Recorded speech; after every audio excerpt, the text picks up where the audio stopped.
Everyone in town warned me to stay away. She opened the door and said, "I hoped you wouldn't listen." Everyone in town had one piece of advice for me. Stay away from the house at the end of Willow Road. Nobody explained why. They just lowered their voices whenever her name came up. "Don't go there. She's trouble. You'll regret it. She doesn't belong here." But the more people warned me, the more curious I became. And then, one rainy Thursday evening, I found myself standing outside her front door. My name is Daniel, and I had only moved to town 3 weeks earlier. I was renting a small house near the edge of town, trying to start over after a difficult year. I wasn't looking for romance, drama, or trouble. I just wanted peace. Then I met Emma. I first saw her at the local grocery store. She was standing alone near the window, holding a basket with a few groceries. She wore a simple blue sweater, jeans, and a quiet expression that made her look like she was somewhere far away, even though she was standing right in front of me. Our eyes met for a second. She smiled. I smiled back. That was it. At least, that's what I thought. The next morning, I mentioned her name to the owner of the small cafe where I bought coffee. His smile disappeared. "Emma?" he asked. "Yeah. Do you know her?" He leaned closer. "Daniel, listen to me. Whatever you do, stay away from her." I laughed because I thought he was joking. He wasn't. Later that day, my neighbor told me the same thing. Then the mechanic. Then an old woman at the pharmacy. Everyone had a story. But strangely, nobody would actually tell me what she had done. That bothered me. One evening, I asked my neighbor, "If she's really dangerous, why doesn't anyone call the police?" He looked at me for a long moment.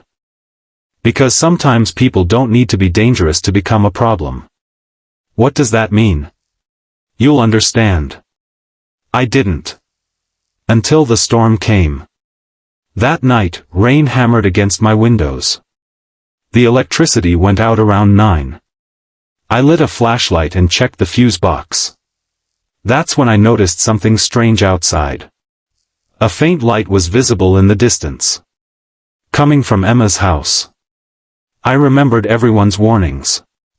Stay away. But then I saw something else. A woman standing near her window.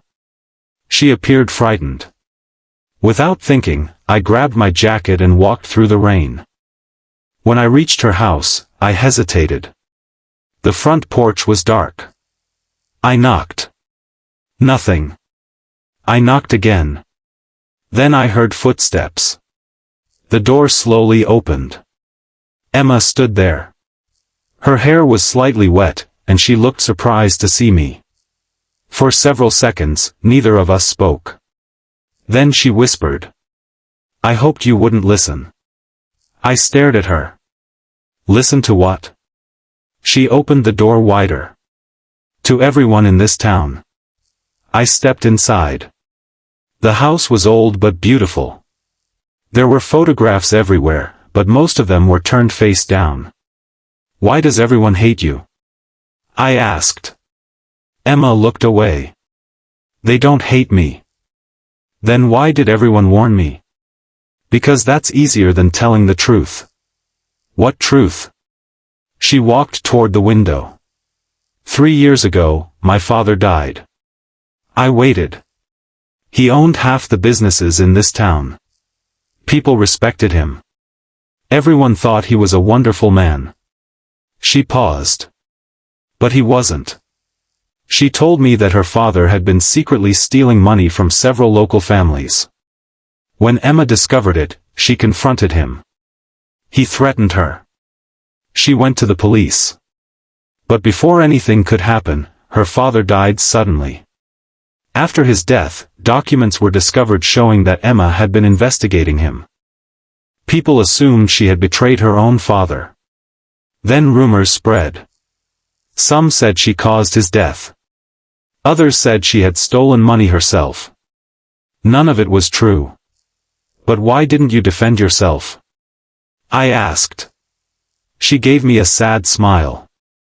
Because the truth would destroy people who had nothing to do with it. I didn't understand. She walked to a locked cabinet and opened it. Inside were dozens of old documents. Names.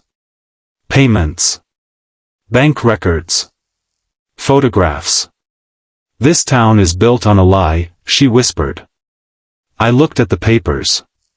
And then I recognized one of the names. My landlord. I felt my stomach drop. What is this? He helped my father. Suddenly, I understood why everyone wanted me to stay away. It wasn't because Emma was dangerous. It was because she knew too much. Before I could say anything, headlights appeared outside. Emma froze. They're here. Who? She looked at me. The people who don't want these documents to leave this house. Someone knocked on the door. 3 slow knocks. Emma grabbed my hand. Daniel, whatever happens, don't open that door. The knocking came again. Louder. A man's voice shouted from outside. Emma. We know someone is in there. My heart started pounding. Then Emma looked at me. You can still leave through the back door. And leave you? You don't understand. They could ruin your life too. I shook my head. I came here because everyone told me not to. She stared at me. Why? Because nobody could explain why. For the first time, Emma smiled. Not the sad smile I'd seen before. A real one. Then I remembered something. My phone. I had been recording our conversation since I arrived. I quickly checked the screen. The recording was still running. Emma looked shocked. You recorded everything? Not everything. I smiled. But enough. The people outside tried the door. Emma called the police. And this time, she didn't have to face the town alone. The documents were handed over. The investigation began. Within weeks, several people were arrested for fraud and corruption. And slowly, the rumors disappeared. People finally learned the truth. Emma hadn't destroyed the town. She had been trying to save it. Months later, I returned to the same grocery store where I had first seen her.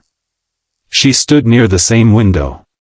This time, she wasn't alone. I walked toward her. She smiled. You came back. I told you. Told me what? That I don't listen to rumors. She laughed. And what do you listen to? I looked into her eyes. People who have the courage to tell me the truth. She reached for my hand. Outside, the rain began to fall again. But this time, neither of us was afraid. Because sometimes the person everyone tells you to avoid isn't the danger. Sometimes. They're the person who has been waiting for someone brave enough to knock on their door. And when Emma opened that door, she didn't say, "Why are you here?" She simply smiled and whispered, "I hoped you wouldn't listen." And for once, the whole town had been wrong.